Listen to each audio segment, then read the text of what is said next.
Welcome back on this Wednesday, September 6th.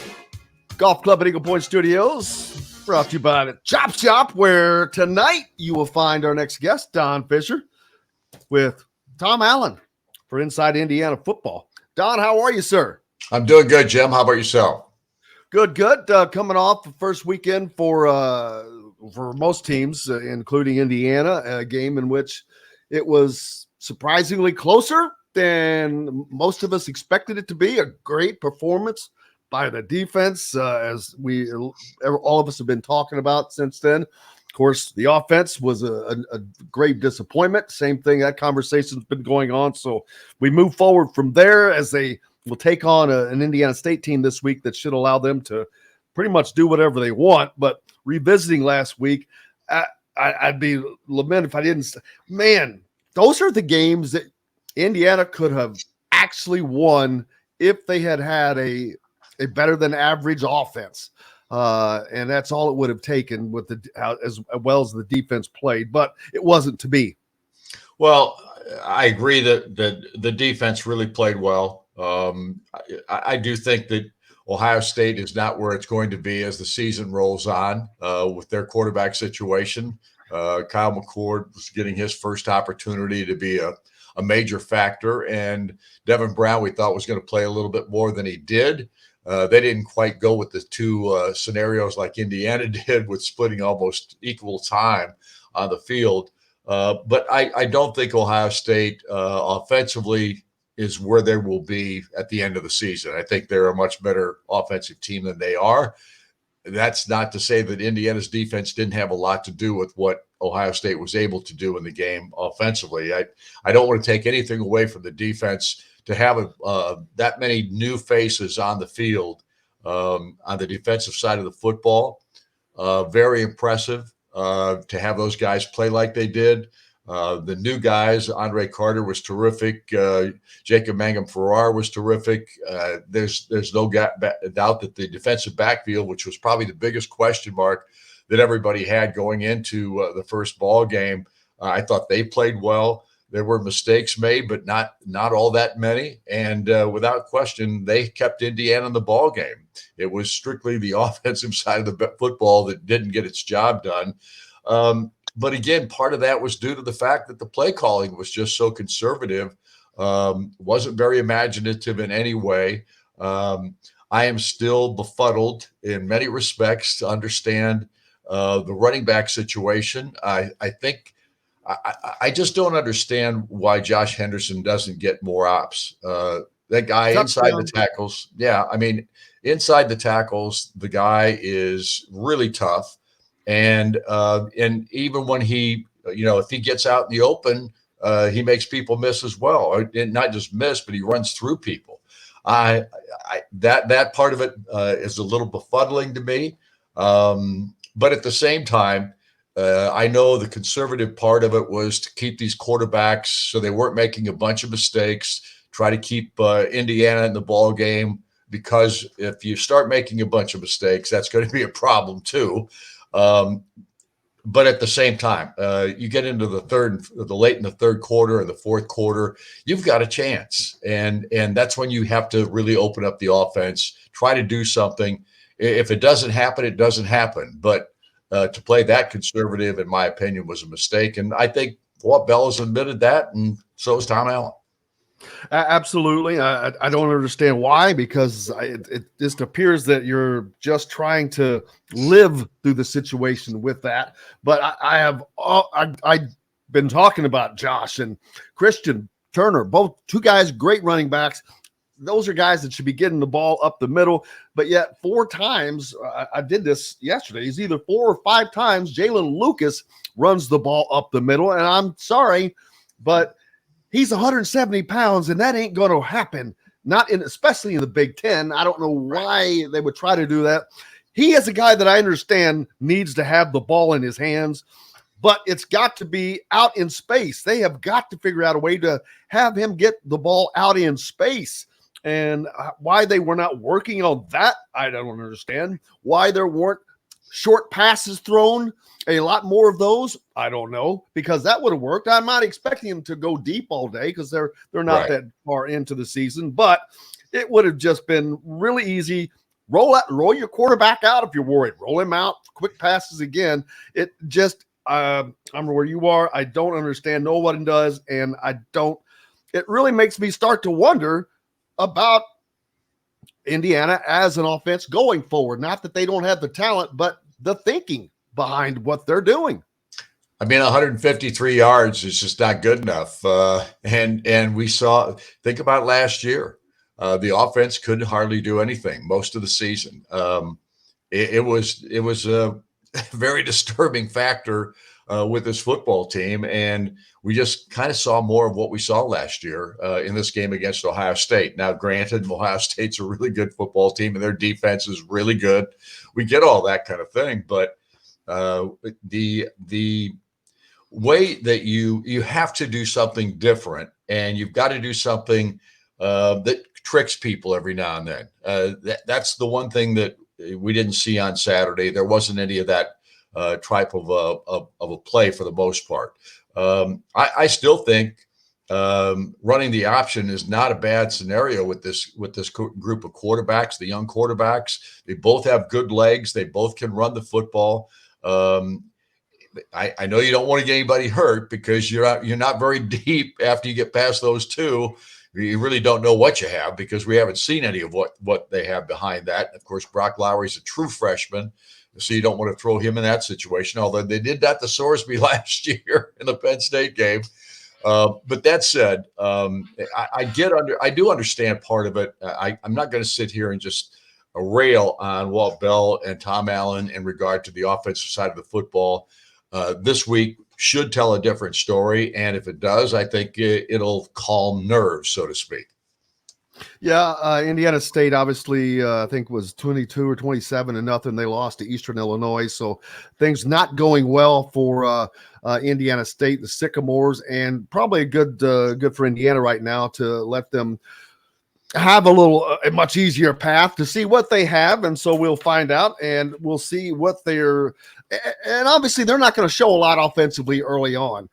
They probably went into the game thinking, I can't imagine you go into a game thinking you're going to lose, but not wanting to show a lot. It was a fine line of how far are we going to compete? How much are we going to show? What do they have to show? There probably won't show a lot more this week, but you'll probably see a little more passing, I'm assuming. Well, I would think so. Last week, I think Jackson threw it 5 times and Sorsby 16. So and most of that came toward the end. Right. So, saw 21 passes in the ball game. Jackson, I think, just converted one reception out of his 5 tries, 8 of 16 for Sorsby. So, but again, we're not seeing this offense unleashed at this point, which I think is what we'll see in this Indiana State game. Not that they're going to show a great deal of they're going to try and do, I think, the things that you would normally expect a football team in its first or second ball game to do. That said, we should get a better feel for what Indiana has. And from Indiana State's perspective, they played poorly against Eastern Illinois, but they had all kinds of injury problems for their first game. Their quarterback, Cade Chambers, did not play. He's not expected to play in this ball game against Indiana. So they've got 2 guys back there that had a bit of a problem last week turning the ball over. I think both of them had 2 interceptions each, Elias and Screws. And then they also had 2 fumbles. They had 6 turnovers in that ball game. Kurt Mallory couldn't have been happy about that.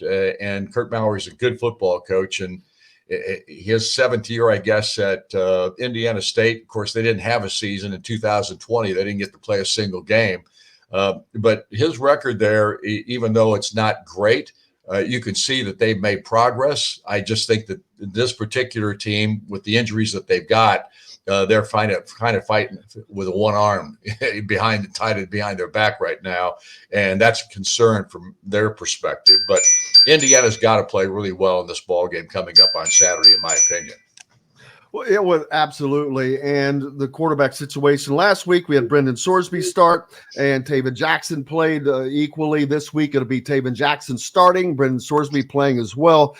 But from the quarterback situation, I said prior to that I thought Sorsby was going to get the start, and I have not changed from that. I think that not he's not going to get the start this week, obviously, because they've already announced that it's Taven Jackson. But going forward, I think that Brendan Sorsby ends up getting the start. I think I saw, especially once he started to get more comfortable, he seemed to be more comfortable in the throwing game, which is why he ended up throwing it 16 times. But between those two, I think that not that and Jackson's a great athlete. So I wonder if Sorsby does win the job, what are they going to do with Jackson? He's not. I can't imagine him just sitting there. But that's just my prognostication. Well, I don't have any idea what they're going to do either at this point. One of them's going to have to sit if we're going to have one quarterback. It's that simple. And that's not going to fare well for either one. They're both going to be upset about it, but that's the way it is in college football today. Somebody's going to win the spot, and here's the other thing. They can't afford an injury to either one at this point. Because that just forces the situation. So you still want to have that option to go to the other guy if you have to and need to. So right now, that's, in my opinion, that's the biggest concern. You do not want to have an injury at quarterback this early in the season in any way, shape, or form. Absolutely. Running the ball, there we had questions we talked about earlier, but the line itself definitely seemed to be improved. They didn't really put him in too much of a stressful situation, but they seemed to get past the test, I guess you'd say, because they were playing Ohio State. They weren't playing just anybody else to start the opener. Yeah, there's no question in my mind. The offensive line looked better. I do think that they looked better in this ball game than we saw last year at any point in time. But it wasn't groundbreaking. It wasn't anything like they were spectacular. But again, that was part of the offensive game plan.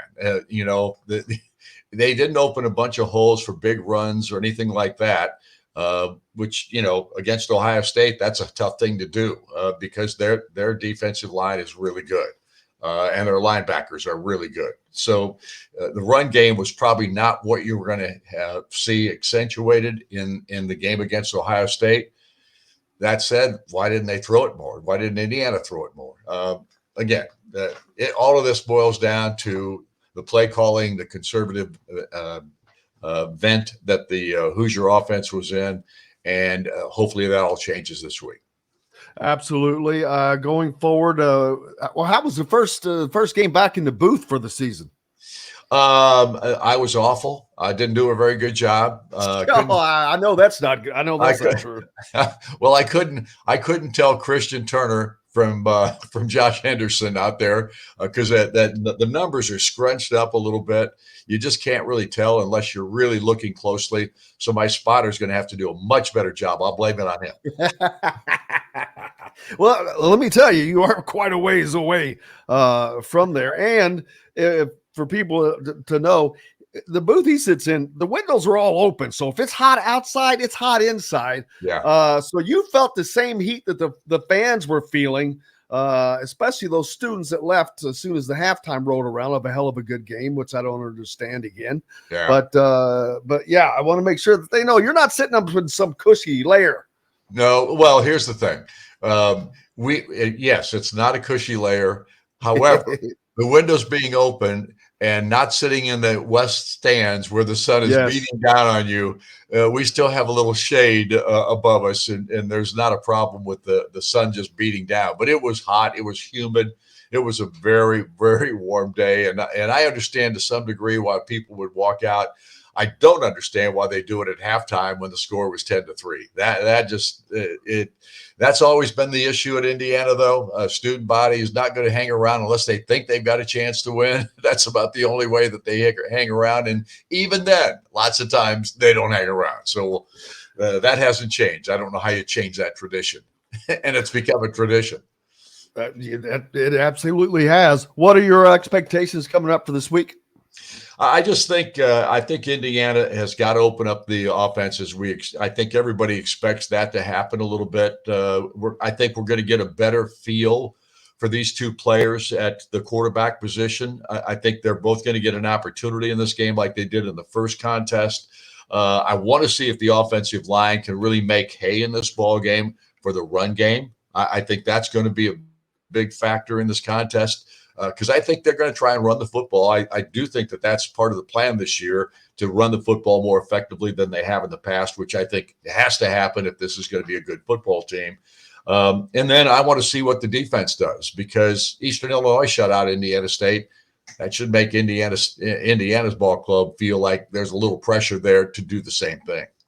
Yeah, I was thinking that very thing. And the defense, again, how about how surprisingly well Jeffrey the Greek comes on, a friend of ours that comes on Fridays. He calls it the land of misfit toys because of all the different faces. And it's accurate. But boy, did they come together. And Coach Guerreri, he should be commended for how well that defense played in their first game against a top-level opponent, no less.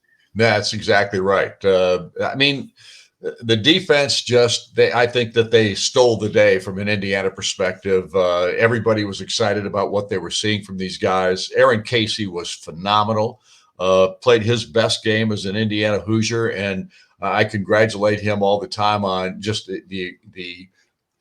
how he has progressed in his career at Indiana from in 6 years' time. And granted, that's a long time to be out there, but he's been a factor every year that he's played.